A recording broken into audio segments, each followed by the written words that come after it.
il est très très clair, pour ceux qui étudient la Shoah, bien, que la Seconde Guerre mondiale, le monde nazi va faire deux choses. Il va faire des conquêtes territoriales et va faire la destruction du peuple juif. Maintenant, les gens pourraient croire, avec erreur, que l'Allemagne, son but numéro un, c'est l'expansion territoriale. Et en passant, on est aussi antisémite. Donc, partout où il y a des juifs dans les territoires conquis, on les gaze. C'est absolument faux. L'Allemagne a fait une expansion territoriale. Elle a commencé à détruire les juifs, mais lorsqu'ils avaient le choix, dans la priorité, qu'est-ce qu'on fait? Est-ce qu'on privilège maintenant? Est-ce qu'on privilège maintenant l'expansion territoriale, la guerre, ou la destruction du peuple juif? Il y avait des cas, c'était ça, le cas classique de la Shoah, où donc, il y avait besoin de trains. Le service des trains germaniques est limité. Et il faut choisir, est-ce qu'on prend des trains maintenant pour amener des munitions sur le front russe, qui est toujours en très mauvaise posture? Et si on ne le fait pas, donc on perd la bataille. Le front russe n'allait pas. Donc la première défaite allemande en Europe, première défaite allemande dans le monde, c'était près d'Israël, en Égypte, en novembre 1942. La première défaite allemande en Europe, c'est à Stalingrad en 1943, février 1943. C'est contre le front russe. Et ce sont les Russes qui vont conquérir Berlin, ce n'est pas les Américains.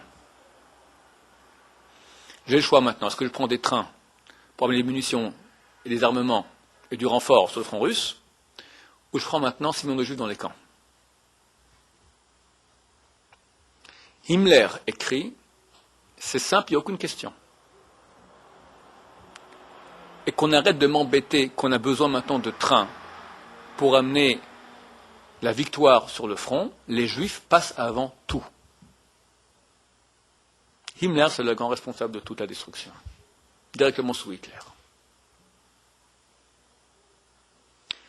Et après la guerre, les généraux diront que si on avait réussi à stabiliser le front russe, jamais les Américains n'auraient pu conquérir la Normandie. Le débarquement en Normandie 6 juin, impossible. Ces Allemands étaient occupés avec toutes leurs forces stratégiques là-bas en Russie, donc ils ne pouvaient pas se dégager pour aller sur les deux fronts. Donc les Américains ont pu rentrer et la guerre a terminé. Donc ça veut dire que les Allemands étaient prêts à perdre la guerre, à perdre l'expansion territoriale pour amener la fin du peuple juif. Et c'est très clair à nos yeux. C'est clair dans les discours de Hitler, c'est clair dans toute la guerre, comme elle a été. Il suffit d'étudier bien les choses. Ce qui veut dire que nous, en tant que juifs, ici, on n'a pas un cas où, par exemple, il y a une guerre entre la Russie et la France, comme c'était le cas, par exemple, Napoléon. Tu as des Français, tu as des Juifs dans le camp français, tu as des Juifs dans le camp russe, et même des fois, ils se canardent. Dernièrement, c'était il y a quelques années, il y avait la guerre entre l'Angleterre et l'Argentine, c'était l'Argentine, les Alouines. Quelqu'un se souvient? C'était Argentine ou Venezuela? Vous ne vous souvenez pas? Bon, il y a quelques années, il y avait la guerre des Alouines. Les Anglais amènent des bateaux et l'armée ennemie amène des soldats aussi. Il y a un débarquement de commandos anglais en position ennemie.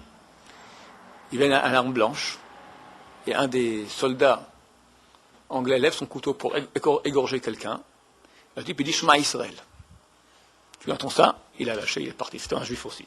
Bon, ça arrive que tu as des juifs des deux côtés. Et il meurt. Des juifs meurent.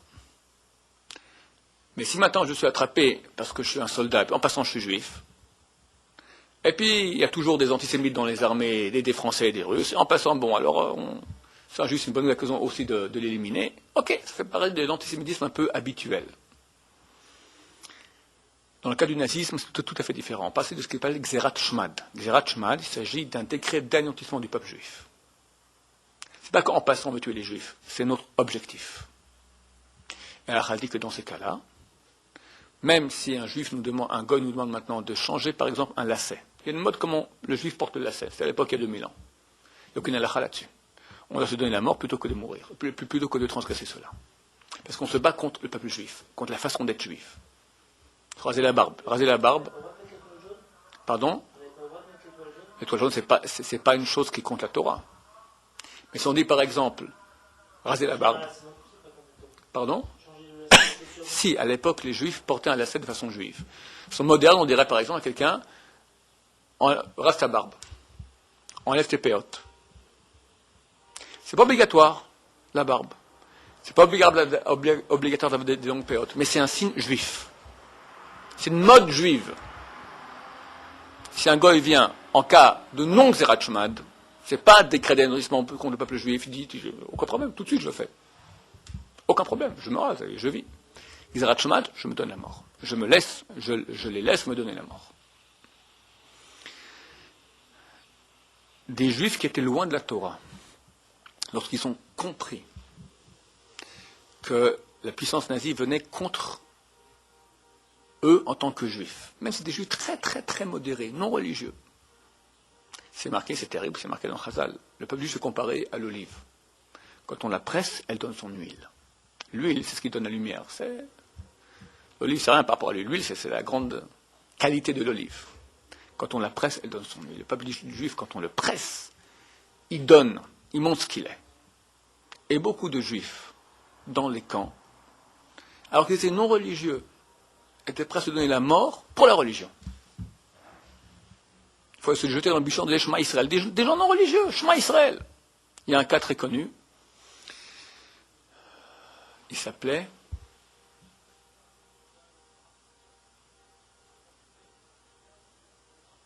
Schwinheis. Je crois que c'est Schwinheis. Bon. Un capot juif qui s'appelait Schwinheis, si je me souviens bien de son nom, qui était terrible avec les juifs. C'est connu, les Allemands donnaient certains ordres, les capots voulaient avoir beaux yeux aux Allemands, alors ils faisaient pire. Un jour, un groupe de juifs est venu le voir, lui a dit, écoute, demain c'est Kippour, on ne veut pas manger. Donne-nous un job où on pourra, comme ça, pas trop travailler et faire en sorte qu'on ne mange pas. Yom Kippour. Il a dit, laissez-moi réfléchir et je vais voir. Il revient quelques heures plus tard, il a dit, écoute, je vous ai préparé un endroit. Vous irez nettoyer les appartements des officiers, SS. Mais attention, si je vois une seule petite saleté à la fin de Kippour, c'est la fusillade pour vous tous. Ils font leur prière en passant le balai. Et le soir, les SS viennent vérifier le travail. Ils voient que c'est propre, mais ils voient les plats de nourriture. Ils se mettent à hurler. Comment ils ont laissé comme ça ici la nourriture? Il appelle Schwinheis. Comment tu as laissé ça? Il lui a dit c'est Kippour, et Kippour il ne mange pas. Espèce de chien, comme ça tu les laisses ne pas manger. Oui, et ils ont raison. Et si vous ne vous appelez pas, vous pouvez me tirer dessus. Le type lui a tiré dessus, il est mort. Ce type-là a fait tchouva le jour de Kippour. Tchouva complète, il est mort à Kiddush Hashem. Alors comment t'expliques maintenant son comportement? C'est un capot qui fait des souffrances terribles à ses frères juifs. Il est non religieux. Et il meurt pour que ses frères juifs mangent Kippour. Schizophrénique. Il y a deux choses. Il y a nous dans notre monde habituel, puis il y a la Neshama. La Neshama, elle est... On la sent pas. On la sent pas. Parce qu'on est pris par ce monde. Ce monde du mensonge. C'est-à-dire qu'on t'éloigne de ta source. T'es happé. T'es happé parce que depuis que tu es né, tu vois, Neshama, je vois pas, ni Dieu, je vois pas, tout ça. On m'a éduqué. Il est où Dieu? Demande à quelqu'un, il est où Dieu? Là-bas. Non, il voit ce qui se passe ici, bien sûr, mais là-bas. La Neshama, c'est Eloki, c'est divin. Elle est là. Elle est en nous. On est un morceau de Elokut, un morceau de divinité. Mais on ne le vit pas du tout comme ça. On vit avec notre corps. C'est depuis qu'on est né, on voit que notre corps. dans des moments de pression, quelqu'un peut, ou bien complètement envoyer balader la Neshama, et il devient goy. Mais très souvent, ça fait renversement de situation.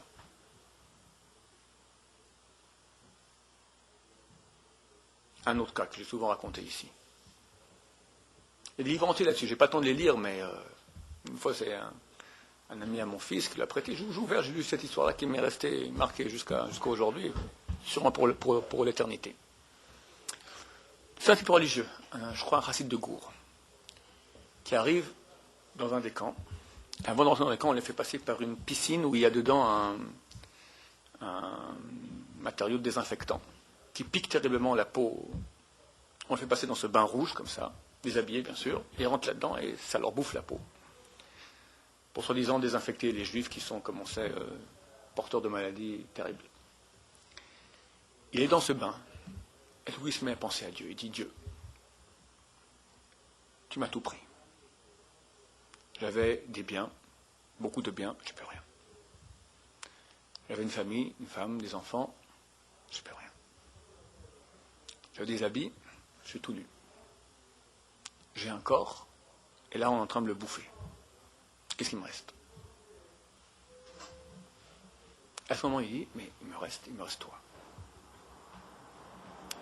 Et ce type-là, qui est sorti vivant de la Shoah, raconte qu'à ce moment, il a ressenti un bonheur, une béatitude, que de sa vie, il n'a plus jamais ressenti.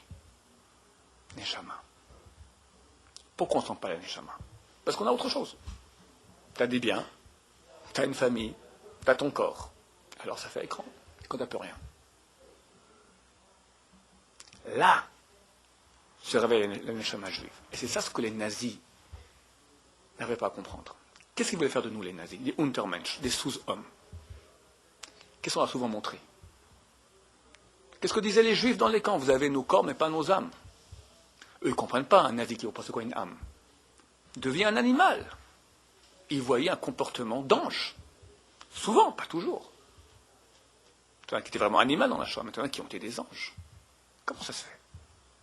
Eux ne comprenaient pas. Comment ces gens y tiennent? Au nom de quoi? C'est exactement ça qu'on a montré dans la Shoah. Qu'il y a une chose qui est au-dessus de tout. Au-dessus du corps, au-dessus. Le Rav Shach, il a dit, raconte une histoire, qu'un jour, face à la fosse, il y avait une fosse commune, des juifs tout nus se sont rappelés, ils ont dit, c'est Simchat Torah aujourd'hui. Simchat de la Torah, Simchat, le jour de joie de la Torah, le jour de Dieu. Torah, c'est l'expression de Dieu. Il faut danser, il faut être joyeux. On n'a pas assez faire Torah. Quand on va danser, on va danser avec Dieu. Et ils sont mis à danser comme ça autour de la fosse. Bon, ils ont été tués et terminé. Nous, on ne comprend pas ce que ça veut dire. Je vais l'expliquer un peu plus, mais Rav Shach, qu'est-ce qu'il a dit? Il a dit, j'aurais été prêt à donner la moitié de toute ma Torah. Le Rav Shach, il dit, je suis prêt à donner la moitié de toute ma Torah pour avoir été avec eux dans cette danse. Et que des gens arrivent à un moment à complètement comprendre que ce monde-là, c'est le monde du mensonge. Et de voir, c'est pas un jeu. Tu es avant la mort, tu joues pas maintenant à 1, 2, 3 et on fait un petit tour. C'est pas un jeu. C'est des gens qui ont compris la présence de Dieu. Et que ça, c'est éternel. Ah, on passe d'un monde à un autre monde. Ah, on souffre. Ok, c'est dans le temporel. Il y a une chose qui... Neshama. Neshama, elle vient d'où? Quand est-ce qu'on voit la Neshama? Quand quelqu'un fait un acte désintéressé. L'animal n'a pas de Neshama. Tu verras jamais un animal faire un acte désintéressé. Ou c'est son instinct. Une mère chatte, elle va sauver ses enfants chats, je ne sais pas. Mais elle fait ses instincts, c'est-à-dire c'est elle. Jamais tu verras. Un animal ne peut pas faire une chose pareille. Donner à l'autre pour l'autre. Il y a un Rav, Zechet Tzadik Vekaush Livracha, donc je le cite très souvent ici, le Rav Yukutel Yehuda Halberstein, l'admant de Tzanz-Klausenburg, qui dans la Shoah, il avait environ 40 ans, qui a fait le camp de Dachau, d'Auschwitz et Varsovie. Il y a un livre qui existe en hébreu, qui est traduit maintenant en anglais, et j'espère que bientôt il va être traduit en français, parce qu'avec ça, tout le monde fera tchouva. C'est extraordinaire. On raconte sa vie dans la Shoah. Il a perdu sa femme, ses 11 enfants. Il a survécu à la Shoah. Après, il est venu ici en Israël, à Netanya. Il a créé un hôpital, la Niado, qui existe jusqu'à aujourd'hui, et tout le quartier nord de Netanya, qui est Kiryat Tzanz, le quartier de Tzanz, Tzanz-Kloisenburg. Il est décédé en 1998. À mon ami de Beth Mashiach. C'est juste une parenthèse. Parce que quand il est décédé, le même mois, sont décédés la femme de Rav Eliashiv, Gdolador, le plus grand de la génération, la femme de Rav Yosef, Gdolador, le plus grand de la génération, et la femme de Rav Ben Bachou, le plus grand de la génération. Les trois plus grands, leurs femmes dans le même mois sont décédées. On est allé à l'enterrement du Rav de Tzanz-Kloisenburg à Netanya, on revient, on les affiche de l'enterrement de la femme de Rav Eliashiv. D'un enterrement à l'autre. J'ai été voir le Rav Ben Sion 2-3 mois plus tard. Les Kvod Rav. Il parlait très très peu à l'époque. Les Kvod Rav. La femme, c'est marqué, on sait, c'est la Malchoute. La femme, c'est la Malchoute, c'est la royauté. 3 femmes des grands de la génération décèdent le même mois. Malchoute, royauté, c'est le Mashiach, le roi Mashiach. On doit devant le Mashiach. Il m'a dit, ah! Ça veut dire quoi en bon français? Dommage, on y était, tout près. On a raté. C'est clair, j'ai bien compris ce qu'il m'a dit. Je pense, je peux me tromper, d'accord, ça devait être cet homme-là. Pourquoi? Parce qu'il y a aussi des écrits qui disent que le Mashiach, il doit souffrir le din, donc la rigueur céleste doit être sur lui à fond, pour qu'après la rigueur céleste n'ait plus aucune chose à dire. Une fois qu'on a donné tout ce qui est possible, imaginable, tu as souffert, lui il peut dire, ok voilà, tu n'as plus rien à me dire maintenant, le din ne peut plus rien dire contre moi. J'ai donné, j'ai trop donné, c'est fini. Bon, je ne sais pas, ça c'est des pensées personnelles qui n'engagent que moi. Pourquoi la femme c'est la malchoute? Pourquoi c'est la malchoute? Parce qu'elle reçoit de toutes les sœurs supérieures. Comme la femme reçoit de l'homme. L'homme il est chesed, la femme elle est... L'homme il donne, la femme elle est réceptrice. Bon, c'est un autre sujet maintenant. Le Rav Halberstam, dans la Shoah, n'a jamais mangé non cachère. Il faut comprendre que les gens à Auschwitz, il n'y avait pas d'herbe. L'herbe, elle était coupée à ras, à 1 millimètre, parce que les gens broutaient l'herbe. Pour pas mourir de faim. Il avait autorisé le lait non chamour. Quand il a entendu qu'on commençait à dire autour de lui qu'il était un musulman.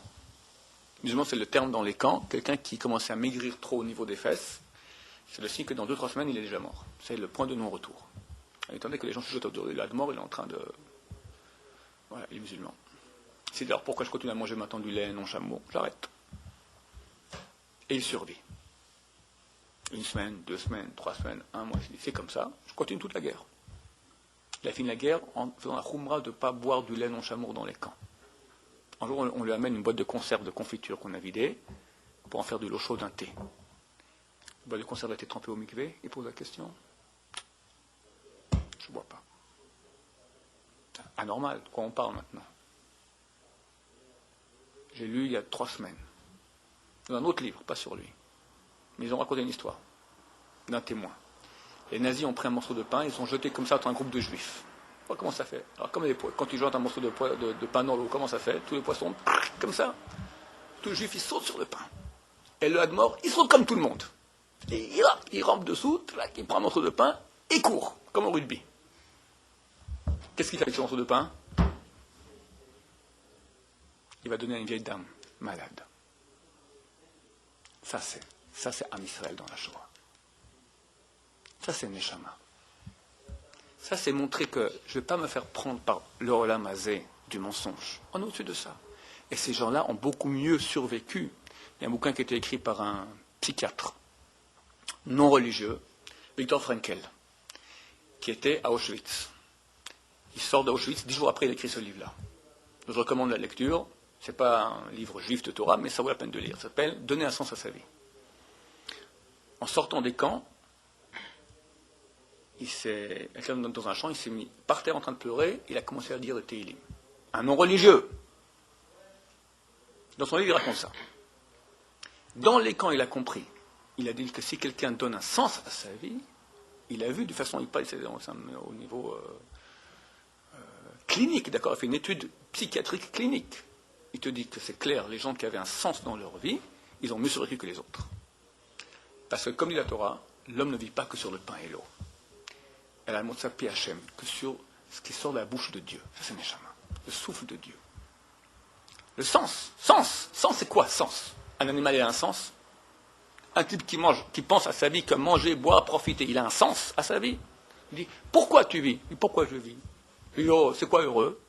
Poker, l'argent, m'amuser bien, kiffer.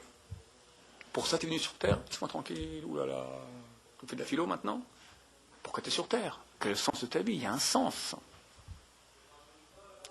Le laboratoire du sens de la vie s'appelle la Shoah. Évidemment, personne ne vient légitimer, dire voilà le pourquoi de la Shoah. Chas v'shalom, on ne sait pas pourquoi. En tout cas, il y a un point qui est clair. Que la Shoah, c'était un catalyseur, un endroit que ça te fait tourner à 10 000 milliards de kilomètres heure, plus vite que ta vie habituelle. Et là, on voit comment tu réagis. Est-ce que tu es branché à la Neshama, à l'éternité, à Kadosh Baruch Hu, et tu te comportes comme un supermensch, pas comme un untermensch, un sous-homme, mais un super-homme. Au contraire, comme un untermensch. Et il y en a eu beaucoup aussi, des untermensch dans la Shoah. Beaucoup. Un gosse qui a piqué à son père son morceau de pain. Et le père, le matin, il en est mort de tristesse. Il y a aussi des histoires terribles dans la Shoah. C'est clair.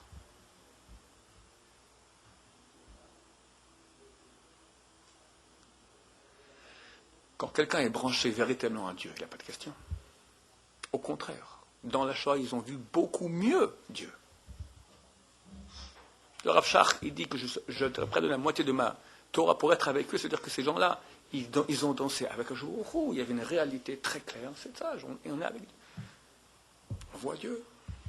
Combien ça vaut ça? T'as vu Dieu toi des fois? Combien il faudrait qu'on nous torde en petits morceaux pour qu'on commence à... que le corps, on t'enlève tout, la famille, les machins, le corps. Il n'y a plus rien, qu'est-ce qui reste? Tu existes ou tu n'existes pas? Si après qu'on t'a enlevé tout, tu existes encore, forcément c'est Dieu. Forcément c'est divin. Ça c'est éternel. Et c'est ça qu'on a en nous. C'est ça, Israël, l'éternité dans le monde. L'éternité. On a été, on est, on sera. Comme un Koujourou qui a été et sera. C'est ça notre Neshama. C'est ça qu'on fait un avec Dieu.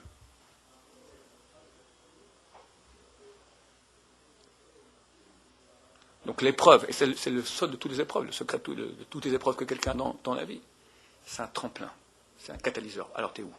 Là ou là? Décide, arrête de vivre bébête. C'est pas bébête. T'es ou là ou là. Le flou n'existe pas. Le flou c'est en attendant. Alors, quand Dieu aime quelqu'un, alors il enlève le flou. Alors c'est terrible. Parce que quelqu'un qui est dans le flou, donc je crois en Dieu, mais j'ai aussi mon corps. Mais non, mon cher. Ou là, ou là.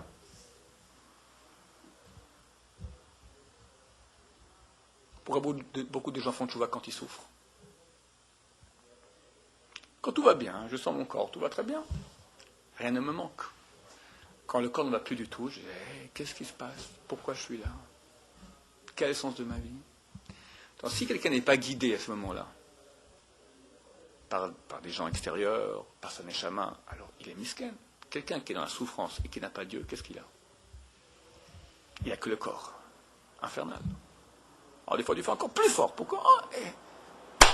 Réveille-toi. Branche-toi. Branche-toi avec l'éternité. Il n'est pas très méritant, alors, si dans les épreuves, si tout va bien, alors il ne voit pas Dieu, tout va bien pour lui. Quand tout va mal, qu'il voit Dieu, c'est le seul truc qui lui reste. Ouais. C'est un peu une porte de secours. Absolument. Pourquoi la Shoah arrive en fin de l'histoire? Alors, c'est-à-dire que notre époque est plus difficile à vivre que l'époque de la Shoah? Alors, je réponds question à question. Je réponds à sa question à lui. Le Chafetz Chaim est décédé en 1933. Il a écrit déjà avant la Shoah qu'on était rentré dans la Première Guerre mondiale, on était rentré dans Ikudat HaMeshicha, l'époque des talons du Messie, c'est-à-dire l'époque pré-messianique. C'est 2000 ans. Pardon? C'est déjà 2000 ans, non? C'est une autre Gemara qui dit 2000 ans. En fait, c'est depuis la grossesse, d'accord? Une grossesse qui a commencé lorsque le temple a été détruit. Ça dure environ 2000 ans. Environ. Maintenant, la grossesse, c'est un moment où commencent les douleurs d'accouchement. C'est pas pendant les 9 mois, c'est juste à la fin. période que nous sommes en train de vivre. Et le Chafetz Chaim dit qu'il y a justement beaucoup de gens qui ne sont pas branchés avec Dieu. Et Dieu a laissé. Vas-y, je ne veux pas te réveiller avec des souffrances, parce que c'est pas agréable, personne ne veut souffrance, ni Dieu ni nous, personne ne veut souffrance. Mais si quelqu'un n'est pas branché avec Dieu à la fin, qu'est-ce qui reste? Flop, plus rien, éliminé. Dans le niet, dans le rien, c'est terrible. Alors Dieu le laisse. Et il revient en réincarnation, 1 fois, 2 fois, 10 fois, 30 fois. Et toujours il vient en ce moment, hein, c'est joli, les oiseaux, les bagnoles, les femmes, l'argent. Qu'est-ce que c'est en hébreu, argent? Qu'est-ce que c'est-à-dire qu'il ça charme, c'est plus que charme. Qu'est-ce que c'est? Comment on traduit kesef? Nirsafti. Envoûtant. Charmant, ça te charme.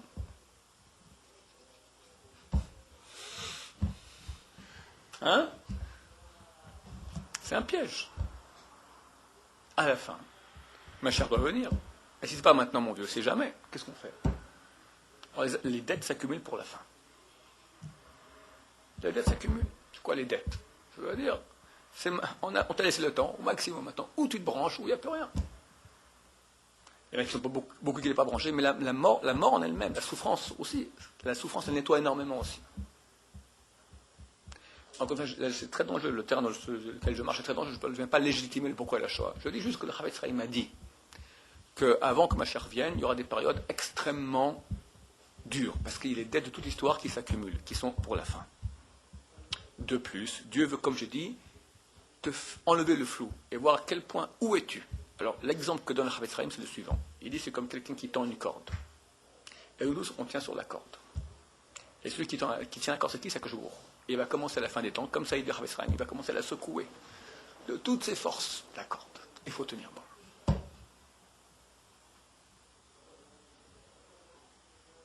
Alors, pour répondre à ta question, ceux qui ont tenu, c'est ceux-là. Et quelqu'un qui a tenu bon, quand ça tanguait comme ça, tu comprends de quoi on parle, c'est des anges, c'est pas des êtres humains. Tu es affamé, tu cours prendre un morceau de pain pour donner une vieille dame. Ça dépasse tout. Il n'a pas fait Chilul Shabbat.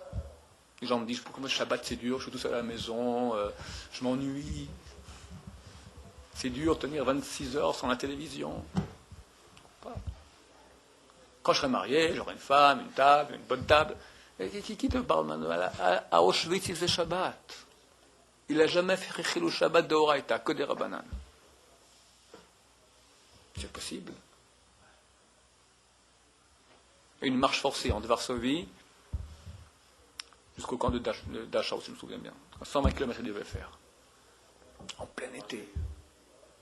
Marche de la mort, ils l'ont appelé. Des centaines de Juifs sont morts comme ça sur la route.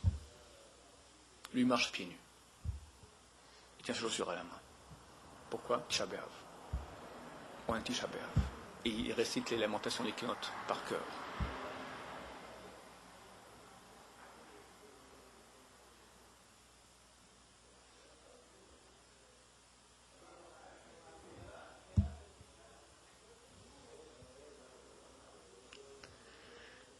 Il faut bien apprendre ces choses-là parce qu'on ne sait pas ce qui va se passer là, un de ces jours. Avec les missiles de tous les côtés qui s'accumulent, l'Iran envoie des missiles à la Syrie, l'Amérique met des missiles en face de la Russie, en Croatie, la Russie qui fait ses affaires avec ses missiles. Voilà.